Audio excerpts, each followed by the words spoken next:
Hola, hola, ¿qué tal? Muy buenas noches, son las 8 en punto y damos comienzo con la voz de residente en otorrinolaringología. Pero antes de comenzar, me gustaría recordarles nuestras redes sociales. Nos encuentran en Facebook como La Voz de Residente y también en Instagram como La Voz de Residente. Y también nos encuentran en Facebook como Medical Legal Center. También les recuerdo que estamos transmitiendo en vivo desde la página Yo Soy Médico 17, en donde podrán poner alguna de sus dudas. Si son las primeras veces que están con nosotros, permítame comentarle un poquito en qué consiste esta dinámica. Tenemos un doctor invitado que estaré presentando un poquito más adelante, que es el doctor Diego. El doctor va a hacer una exposición de alrededor de 25 a 30 minutos para después pasar con los comentarios de nuestro doctor mentor, que en nuestro caso está el doctor Isaac Montoya. Una vez que nuestro doctor Isaac termine de dar sus comentarios, sus consejos al doctor Diego, nosotros podemos pasar a una pequeña sección de preguntas y respuestas donde tenemos interacción con el público. Los que nos están viendo por parte de Zoom lo pueden hacer en la parte de abajo en el chat, pueden poner sus felicitaciones, sus comentarios o sus preguntas. Si también nos están viendo por Facebook, lo pueden hacer en la parte de comentarios y con mucho gusto se los voy a leer a los doctores. Lo puede contestar cualquiera de los dos, como el doctor mentor, como el doctor ponente. Después de terminar esa sección, vamos a pasar a conclusiones de ambos médicos para dar final a la voz de residente del día de hoy. Entonces, sin más que decir, me permito presentarles al doctor Diego Maldonado Mireles, de la Facultad de Medicina de la Universidad Autónoma de Nuevo León, Servicio Social en el Hospital Universitario Dr. José Eleterino González, el R2 de Otorrinolaringología. Doctor Diego, buenas noches, ¿me escucha bien? ¿Cómo está? Hola, buenas noches. Sí, se escucha muy bien. ¿Cómo están? Bien. Muy bien, doctor, aquí emocionada, es nuestra segunda vez en La Voz del Residente en otorrinolaringología. Recuerda que este es un espacio de aprendizaje, así que disfrútelo. Puede comenzar con su exposición y lo dejo con el mejor público, que son los residentes de otorrinolaringología. Ok. Bueno, voy a compartir pantalla y me dicen ya cuando se vea. Claro que sí. Listo. ¿Listo? ¿Podemos comenzar? Muy bien, puedes comenzar. Ok. Bueno, el día de hoy vamos a tener la plática de nasoangiofibroma juvenil y nos vamos a enfocar en el diagnóstico y tratamiento de esta enfermedad. Bueno, de los objetivos de esta plática son platicar un poco de las generalidades del nasoangiofibroma, el cuadro clínico, el diagnóstico y tratamiento de este tipo de enfermedades, y si nos alcanza algo de tiempo, permítame un segundito, perdón. Discúlpenme ya. Bueno, de las generalidades de este tumor, pues es un tumor que tiene baja incidencia, representa el 0.5 y 1% de los tumores de cabeza y cuello, y se describe con una histopatología benigna. Sin embargo, pues se describe que son localmente agresivos, y eso es lo importante o lo interesante de este tipo de casos. De la etiología del nasoangiofibroma, todavía no se tiene una teoría completamente aceptada. Sin embargo, se cree que es una malformación vascular y que inicia a partir de esta arteria, que es la arteria vidiana, que es la arteria del primer arco branquial, la cual en la semana 22 y 24 de la embriogénesis es una arteria que comunica la arteria maxilar interna y la carótida interna antes de que se forme la arteria carótida común. Y a partir de ahí empieza a tener un crecimiento pues, vascular, y es de donde se empieza a formar el nasoangiofibroma. Aquí viene en importancia el sistema anastomótico vidiano, ya que es el que principalmente va a nutrir a estos tumores, y están formados principalmente por la arteria vidiana, que es la arteria rama de la arteria maxilar, la arteria carótida interna, la arteria meningia accesoria, que en algunos casos puede ser rama de la arteria meningia media, y ramas faríngeas de la arteria faringe ascendente.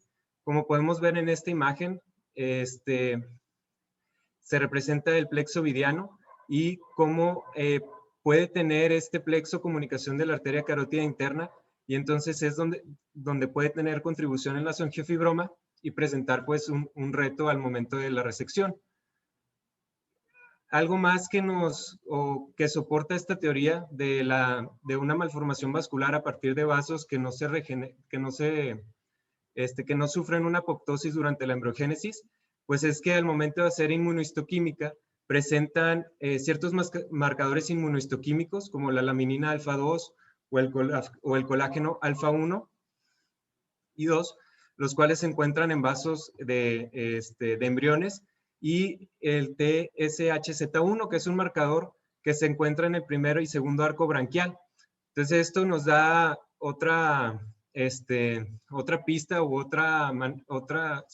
otro punto de soporte para esta teoría de que es una malformación por una mala apoptosis de los vasos que se encuentran en estas semanas de gestaciones que ya mencioné. Del lado derecho de abajo podemos ver imágenes de los cortes histopatológicos de diferentes nasoangiofibromas y podemos ver cómo el estroma es principalmente fibroso y presenta además vasos sanguíneos con un endotelio muy delgado. Esta es la histología típica de este tipo de tumores. También el sitio de origen es otra discusión. No se tiene exactamente dilucidado cuál es el sitio de origen de este tipo de tumores. En este estudio que presentamos aquí tuvo una muestra de 46 pacientes con nasoangiofibroma y por medio de tomografía se detectó que todos ocupaban el canal pterigoideo. Y en este estudio pues se llega a la conclusión que muy seguramente el canal pterigoideo podría ser el origen de este tipo de tumores, y lo dividen en la mitad anterior. Cuando ocupaban esta mitad, la extensión del tumor podría ser más comúnmente hacia la fosa pterigopalatina y nasofaringe, y cuando es la mitad posterior puede ser hacia la fosa pterigoidea. Como podemos ver en las imágenes de tomografía, son unos cortes coronales. En la del lado izquierdo es un nasoangiofibroma que ocupa a nivel de coana del lado derecho, y con la flecha blanca gruesa está señalando el canal pterigoideo o el canal del nervio ovidiano, que está algo más ensanchado en comparación del otro lado. Lo mismo ocurre con el paciente del lado derecho. Es un corte coronal, el nasoangiofibroma está ocupando la coana del lado izquierdo, y vemos igual como el canal pterigoideo está ensanchado en comparación del otro lado. Y bueno, también hay otro estudio, del doctor Janakiram, en el cual pues la muestra es mucho más amplia. Son 243 pacientes, de los cuales en 241 tenían ocupación del pterygoid wedge. El pterygoid wedge es un sitio anatómico que se pudiera describir como la unión más anterior de la lámina media y la lámina lateral de la apófisis pterigoides, y en este estudio pues se descubrió que de los 243 pacientes, 241 tenían ocupado este sitio anatómico. Por lo tanto, se podría llegar a la conclusión que es el sitio de origen. Igual, tiene una relación muy cercana con el canal pterigoideo. Entonces, pues ahí estas dos estudios podrían discrepar un poco en el área anatómica, pero pues son puntos muy cercanos. Y bueno, ya entrando en el cuadro clínico, es muy importante este tumor, ya que se presenta en masculinos jóvenes. Generalmente va a ser un paciente de entre 10 a 25 años, que el síntoma más común y el primero suele ser obstrucción nasal unilateral, que se presenta en el 80% de los pacientes, y esto se puede acompañar de epistaxis recurrentes. Generalmente no llegan a ser epistaxis que requieran taponamiento, pero en algunos casos pues sí puede ser como algo que llame mucho la atención y nos haga descubrir el tumor que se encuentra ocupando la fosa nasal o la nasofaringe. Una vez que crece o se extiende hacia contralateral, pues puede causar una obstrucción nasal bilateral. Si ocupa completamente la nasofaringe, puede ocluir el orificio faríngeo de la trompa de Eustaquio y causar una otitis media serosa con su hipacusia conductiva. Además puede causar rinolalia y apnea obstructiva del sueño. Hay algunos casos incluso que tienen una extensión hacia orofaringe que puede comprometer la vía aérea, y es necesario hacerle traqueotomía a los pacientes. No es lo más común, pero puede ocurrir.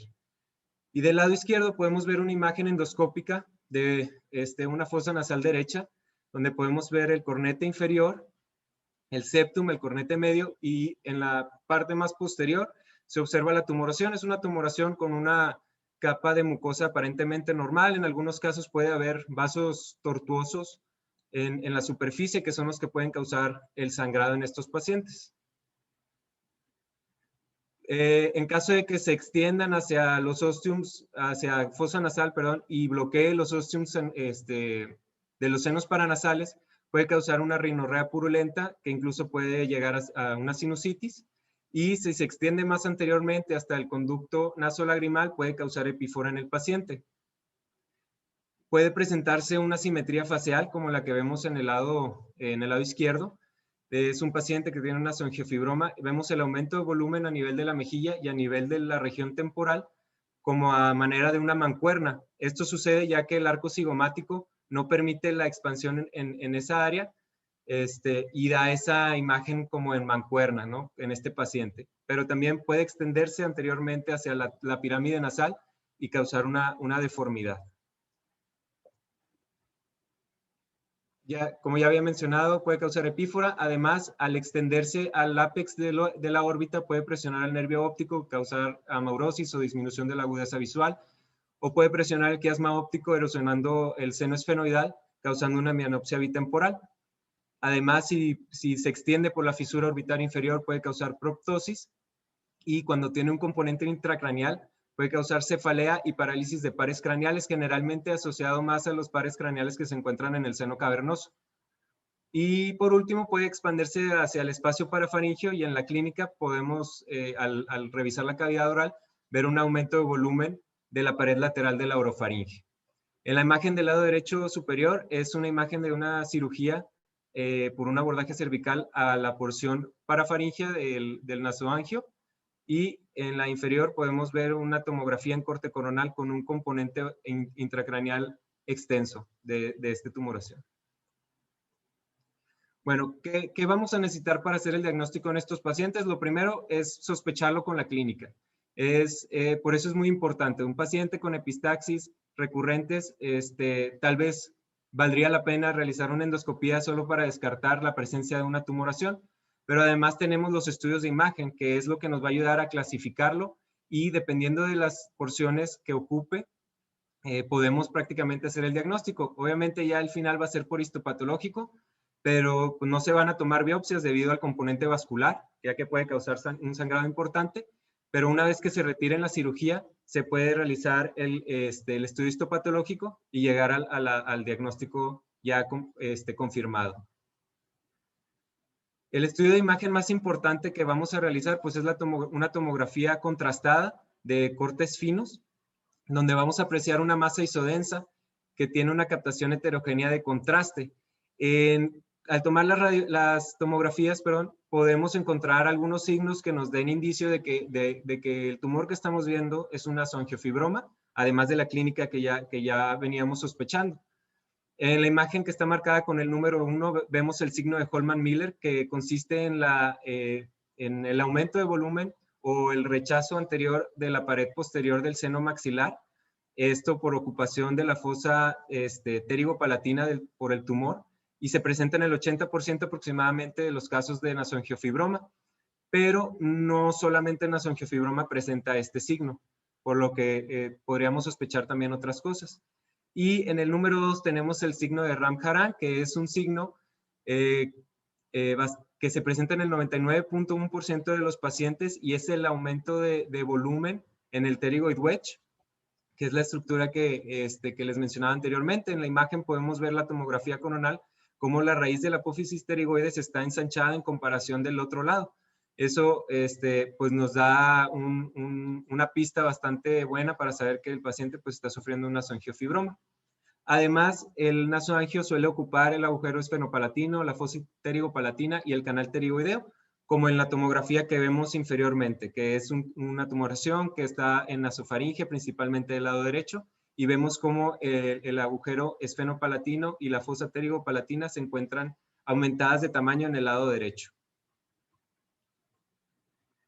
En caso de tener duda o querer complementar el diagnóstico, se puede hacer una resonancia magnética, en donde la tumoración se va a ver isointensa en T1, como podemos ver la primera imagen, un tumor que ocupa la fosa nasal izquierda del paciente, y vemos cómo el seno maxilar y etmoidal están ocupados. Sin embargo, por la secuencia en la que estamos viendo, pues no es muy bueno para delimitar el tumor.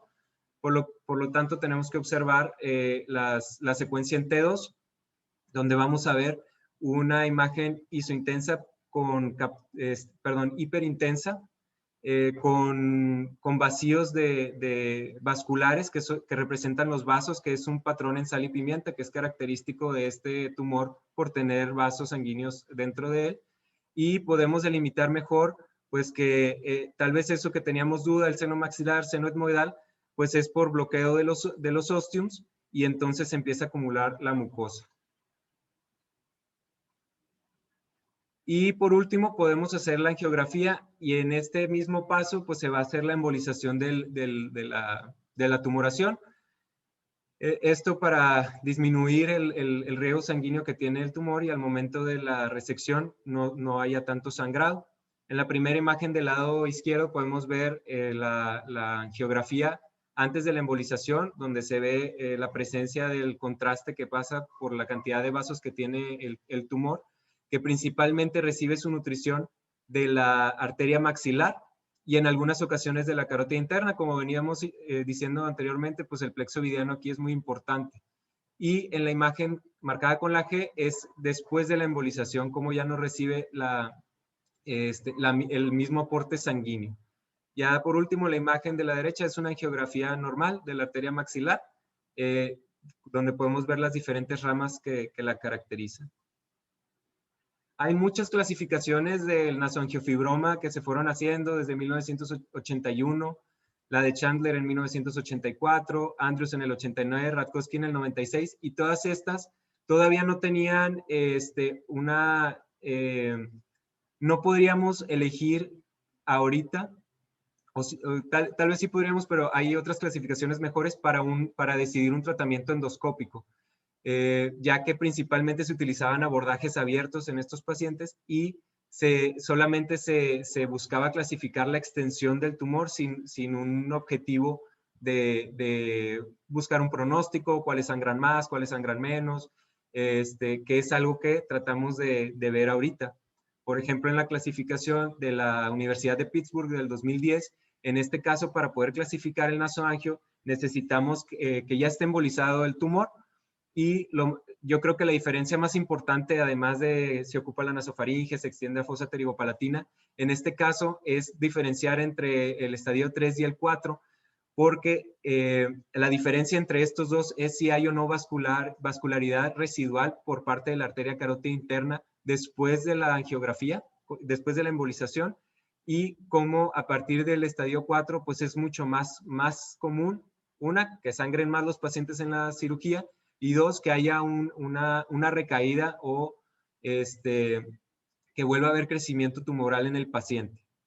Y también tenemos la clasificación de Yanakiram, que fue del 2016. En este caso, ese artículo en específico viene la clasificación y además el tratamiento que recomienda para cada una de estas clasificaciones y subgrupos. Igual lo divide en 5 dependiendo de qué estructuras están ocupadas, pero él va marcando y va haciendo cada vez, conforme avanza el estadiaje, va avanzando o van haciendo más pasos durante la cirugía. En este caso, ahorita vamos a entrar un poquito más en esa clasificación.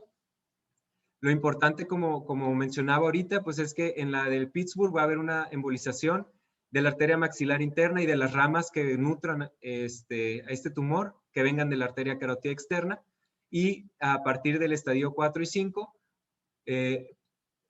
son tumores que tienen un aporte residual. Entonces, en la tabla de abajo vemos cómo comparan las diferentes clasificaciones y vemos cómo en realidad antes de esta clasificación no se podía valorar un pronóstico que fuera, ¿cómo se dice?, estadísticamente significativo. Y es algo que en la clasificación de Pittsburgh sí se puede hacer o confiar más. En este caso vemos las variables en esta tablita que se tomaron en cuenta, como si el paciente se operó una vez o si fueron varias operaciones para poder remover completamente el tumor o si hubo tumor residual, y vemos cómo pues el valor de P es significativo y entre mayor estadiaje pues hay mayor probabilidad de que se presente un tumor residual u operaciones que se necesiten más operaciones. Esto pues nos ayuda al pronóstico, a la predicción de la recaída y valoraciones postquirúrgicas del paciente.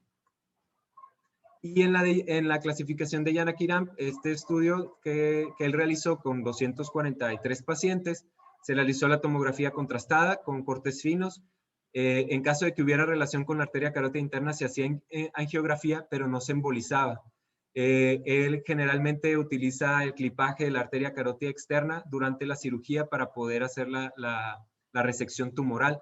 Además, él utilizaba neuronavegador cuando hubiera infiltración del ala mayor del esfenoides o involucro de la arteria carótida interna seno cavernoso o hubiera un componente intracraneal.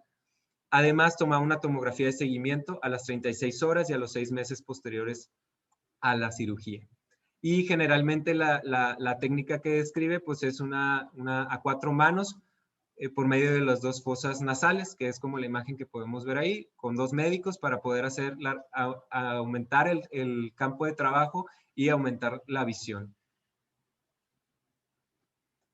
En este estudio pues se llegó al hacer el análisis de los datos, perdón, el 98% y el 95% ocupaban nasofaringe y fosa pterigopalatina, y eso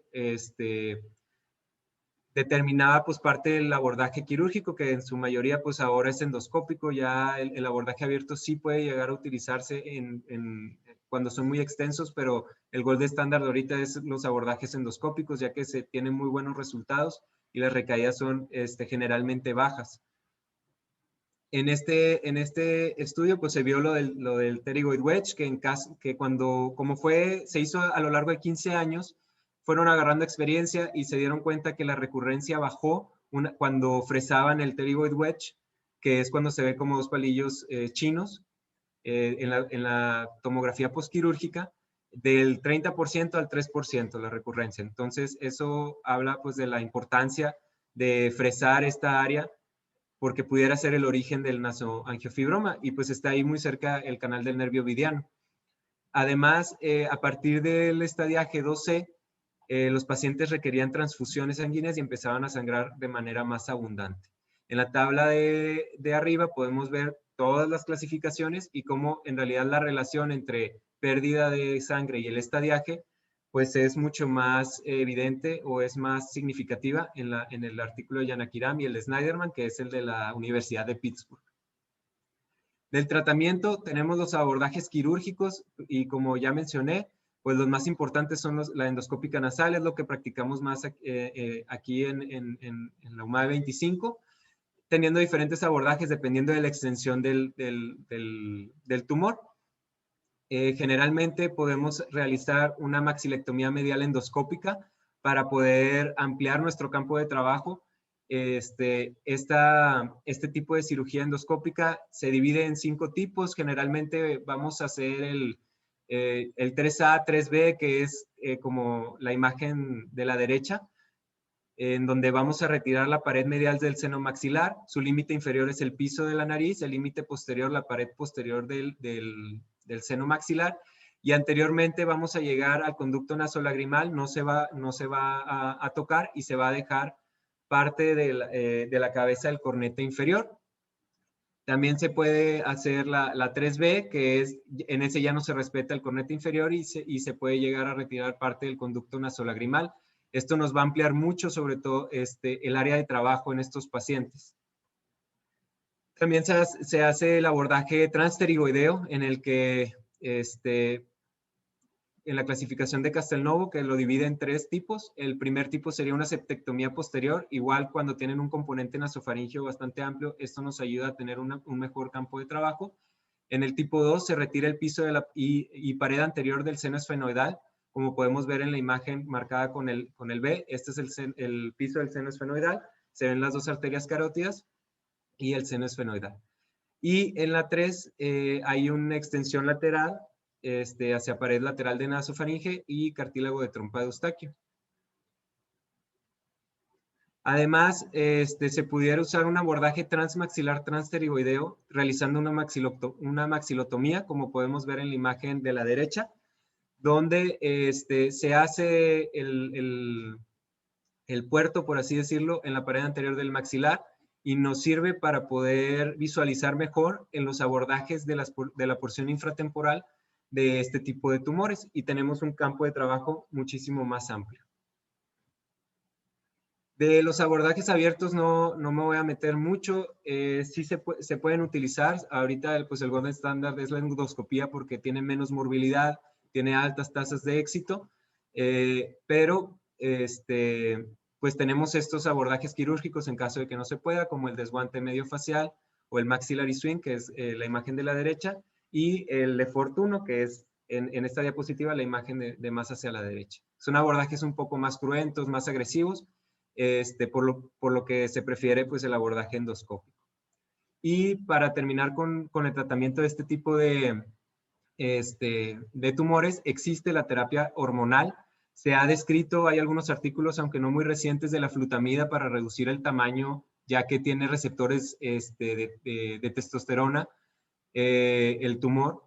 Entonces se da el antiandrogénico para reducir el tamaño y poder cambiar quizá el abordaje quirúrgico, sobre todo si va a haber un cambio tal vez de un abordaje abierto a uno endoscópico, pues pudiera ser importante, pero en general ya no hay o hay muy pocas contraindicaciones para un abordaje endoscópico. Y existe también la radioterapia, cuando son tumores muy extensos con componente intracraneal amplio, se puede dar para reducir el tamaño, o cuando son múltiples recurrencias muy pequeñas, se puede también realizar. No se prefiere por los efectos adversos que pudiera llegar a tener en el paciente. Incluso hay algunos estudios que mencionan la metaplasia o displasia de la tumoración años después de la radioterapia. Por lo que, como ya mencioné muchas veces, pues el tratamiento endoscópico sería el ideal. Y bueno, ya para terminar, vamos a mencionar un caso clínico de un paciente con este diagnóstico y de cómo se fue presentando con todo y la pandemia, cómo se puede llegar a perder el caso y cómo, pues por eso es importante canalizarlos adecuadamente y a tiempo a estos pacientes. Él fue un masculino de 25 años que empezó su padecimiento 4 años previos a la consulta actual con una epistaxis bilateral, episodios aislados que nunca necesitaron taponamiento y no necesitaron valoración por médico. Un año después de empezar con los síntomas, él acude a una consulta general donde le revisan, le hacen una rinoscopía y le hacen diagnóstico de poliposis nasosinusal, nasal. En ese momento el paciente estaba asintomático y posteriormente inicia con la sensación de obstrucción nasal izquierda y rinorrea hialina, y es cuando acude a su unidad de medicina familiar. Le toman una tomografía y ven una tumoración nasal, y es cuando lo envían a otorrino. Por la pandemia se pierden las citas y acude hasta este año con cefalea, rinorrea intermitente y obstrucción de fosa nasal izquierda. Aquí lo importante es que clínicamente no avanzó mucho el paciente por la edad en la que se presentó el nasoangiofibroma. Sí está comprobado que entre más pequeño o más chico sea el paciente, cuando están entrando a la pubertad, por efecto hormonal, es la teoría, el tumor tiende a crecer más rápido y puede ser más aparatoso. En este caso, un paciente de 21 años, ya más grande, quizá por eso, a pesar de que se perdió por la pandemia, no tuvo un crecimiento más allá del que ya presentaba quizá el paciente. Se hizo una angiotomografía en 7 de mayo de este año. En este caso, yo creo lo más importante pues es ver los signos que presentábamos. De la imagen podemos ver la tumoración con captación de contraste. Es isodensa, pero capta contraste. En fosa nasal izquierda, cómo se extiende a la fosa infratemporal y también se extiende al seno esfenoidal del lado izquierdo. En la imagen del medio son cortes más posteriores donde podemos ver el signo de Ramcharan, que era, como les mencionaba, el aumento de volumen del pterygoid wedge, y cómo aquí se introduce por la fisura orbitaria inferior a la órbita. En esta imagen en ventana para hueso podemos ver cómo se lisó completamente el piso del esfenoides y es como entra al seno esfenoidal de ese lado, y vemos cómo pues está lisado también el hueso de la raíz pterigoidea. Igual en tejidos blandos, nada más para ver en los cortes axiales la extensión hacia la fosa infratemporal, cómo se va posterior al seno maxilar y empieza a rechazar hacia adelante la pared posterior.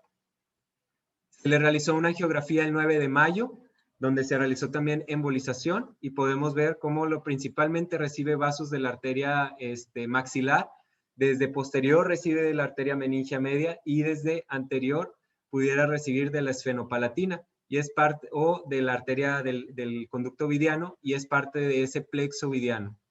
Y tiene una muy poca contribución de la arteria carótida interna. También en la imagen de la derecha podemos ver cómo la arteria la arteria faríngea ascendente, pues también nutre parte de esta tumoración. Y se hizo la embolización con microesferas y colocación de un coil, donde se ve el defecto de llenado de la arteria maxilar. Se clasificó como un Yanakiram 2C por el componente intraorbitario y la cirugía que se realizó fue una maxilotomía como un puerto de abordaje para la porción infratemporal, un TEMP 3A de maxilotomía y un abordaje transpterigoideo transmaxilar izquierdo Castelnuovo 2, que era como la imagen que podemos ver del lado derecho. Tuvo un sangrado de 1200 cc y se transfundieron 2 paquetes globulares. Esta es la imagen postquirúrgica. El tejido, lo que se ve hizo denso en la región del esfenoides, pues es material, es el tisil, que es fibrina y se pueden ver pues de los cambios postquirúrgicos, la septectomía posterior, la maxilectomía, perdón, y pues la ausencia de tumoración. Y bueno, eso sería todo. Muchas gracias por la oportunidad y espero les haya gustado. Y si tienen dudas, pues ahorita pasamos a eso. Muy bien, doctor, muchas gracias. ¿Sería tan amable dejar de compartir pantalla, por favor? Ahí voy. Igual le comento a nuestro público que puede empezar a hacer comentarios o preguntas por la parte del chat de Zoom o puede hacer acto de presencia por medio de Facebook, como ustedes gusten, si es que llegan a tener una pregunta para cualquiera de nuestros dos doctores. Doctor Diego, felicidades, ¿cómo se sintió? Gracias, pues algo nervioso al principio, me estaba trabando, pero ya después ya todo bien. A todos nos gustó, hasta a tu perrito, lo escuché en el inicio. Sí, qué vergüenza. No pasa nada. Muy bien, felicidades. Es algo de aplaudirle. Sí es un poquito difícil estar en público, estar en vivo, estar en YouTube. Entonces, felicidades, es un logro. Le agradezco mucho su presencia. Y ahora vamos a pasar con los comentarios de nuestro doctor mentor. Ya lo conocimos la semana pasada, nuestro querido doctor mentor Isaac Montoya Hernández. Buenas noches, doctor Isaac. Hola, ¿qué tal? Buenas noches a todos. Doctor Maldonado, felicidades primero por tu exposición. Me parece bastante completa, ¿sí? Y también tienes buena capacidad de síntesis. Te felicito porque se ve que le dedicaste bastante tiempo en prepararte primero que nada, ¿no? Y además de preparar tu exposición, ¿sí? El poder conjuntar la parte de la recolección de datos, pues, por ejemplo, el caso clínico que presentaste. Así que por eso te felicito. En cuanto a los comentarios, pues bueno, ciertamente tienes mucha razón en lo que comentas, basado en la literatura, claro, en cuanto al abordaje y el estándar de oro que hoy tenemos, que sería la endoscopía para muchas cosas. ¿Por qué? Porque obviamente baja la morbilidad del acceso quirúrgico, ¿verdad? Eso es muy importante, no solo en la parte de nariz, sino en muchas otras partes de la medicina, pues obviamente el mínimo acceso va a conllevar una mejoría, una recuperación más rápida del paciente y una baja comorbilidad. Entonces eso está perfecto. Aquí el tema y la reflexión que yo dejaría de lo más nutritivo, por sobre hacer un buen diagnóstico, obviamente, clasificarlo con una clasificación que nos oriente al tratamiento, por supuesto, eso es lo que debemos de hacer, pero ya habiendo hecho esas partes, la reflexión que me gustaría dejar es también el hecho de estar preparado para los abordajes externos, no solo para el tema de angiofibroma, sino para algunos otros tumores. Ahorita esto nos ocupa en la discusión de hoy, pero siempre puede surgir la necesidad por alguna razón o por alguna falla dentro del equipo electromédico o simple y sencillamente porque la evolución quirúrgica del paciente nos lleve a necesitar un espacio diferente o una maniobra diferente que necesitemos hacer bajo un abordaje abierto. Entonces, es importante también contemplar esa posibilidad y contemplarla en nuestra preparación, ¿sí? Hablar de endoscopía y decir que son completamente, bueno, no, porque no completamente obsoletos, sino ya dejar un poco de lado los abordajes externos sería como, no sé, aprender a usar, por ejemplo, la computadora y el iPad, que eso nos está pasando ahora con los niños, antes de las situaciones básicas de motricidad, pues, ¿no? Hay un espacio que dejamos libre o vacío de formación. Entonces, hay algunos buenos cursos de abordajes externos, si ya no los hacen tanto en alguna sede, yo les diría que es una buena opción para prepararse más o algunas, sobre todo de la parte práctica de abordajes externos y estar preparados para ese momento en que se fueran a usar. Por sobre lo demás, por supuesto que comparto la misma idea, es endoscopía lo que debemos de usar, basado en un buen juicio, en una buena clasificación, porque entonces ahí es donde vamos a tener éxito. Es tan limitado el abordaje que si entramos clasificándolo mal o evaluándolo mal, nuestra cirugía ahí empieza a ser un desastre, ¿no? No vamos a alcanzar la zona que queremos, no vamos a estar trabajando cómodamente y eso, pues obviamente, va a dificultar nuestro trabajo e incluso hasta poner en riesgo al paciente, ¿verdad? Siempre una buena clasificación, ¿sí? Y prepararse para el abordaje externo en caso necesario, siempre. Muy bien, doctor, muchas gracias por sus palabras. Ahora vamos a pasar un poquito a comentarios que estoy viendo aquí. En Facebook nada más puedo ver la presencia de algunos likes para el doctor. Igual les voy a leer un poquito de los comentarios. Karen Villarreal dice, Gambare, doctor Diego. Creo que es una expresión, no estoy segura. Y Ana María dice, excelente exposición. Saludos a todos desde Puebla. También tengo un comentario de Alejandro Díaz que dice, felicidades, doctor, excelente exposición. Me parece que no hay preguntas, no veo ninguna pregunta en ninguna de ambas partes, así que podríamos empezar por las conclusiones de ambos doctores.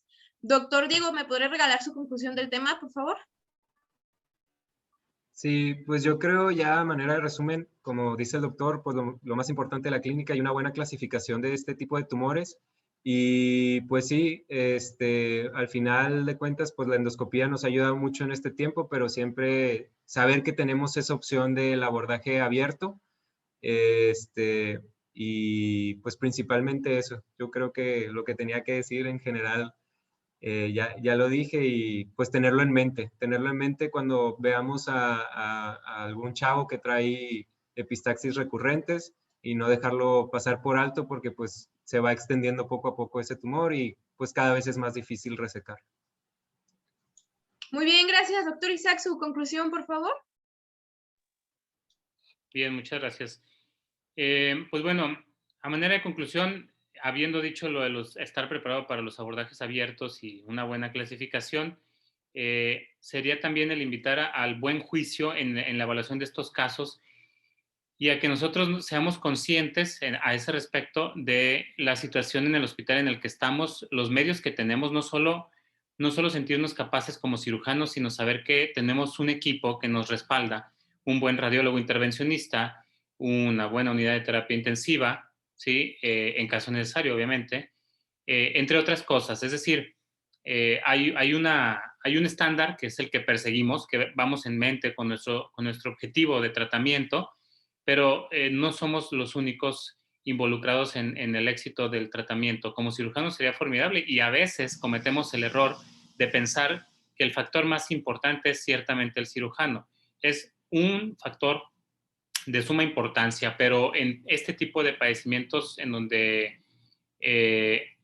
involucra muchas más cosas, tiene por fuerza que llevar también calidad en todos los demás aspectos, ¿no? Buenos departamentos de radiología intervencionista, como dije, o el cirujano B, como ustedes vieron, también hay algunas técnicas de cirujano de 4 manos, pues, que eso es totalmente válido, o los tiempos quirúrgicos que utilicemos, saber que todo esto sea factible en nuestro medio para poder lograr el objetivo, ¿sí? Sería mi conclusión. Muchas gracias, doctores. Les agradezco mucho su presencia Doctor Isaac, como siempre le agradezco que esté dispuesto a enseñarnos a todos. Muchas gracias por su tiempo. Doctor Diego, felicitaciones. Qué bueno que pudo hacer su exposición. Se vio que estuvo muy completa, se vio que le echó muchas ganas. Entonces, muchas felicidades, lo hizo muy bien. Les agradezco mucho la presencia a ambos y no me gustaría irme sin antes recordarles que si se perdieron un poquito de la plática de nuestro doctor Diego o de los comentarios acertados del doctor Isaac, nos pueden encontrar en YouTube como Medical Legal Center.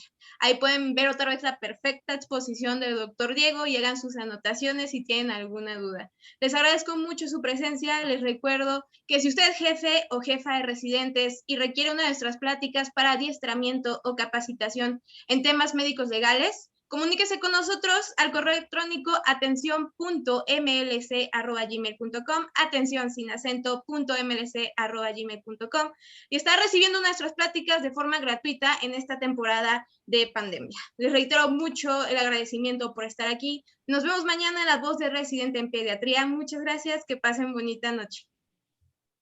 Hasta luego. Hasta luego. Gracias.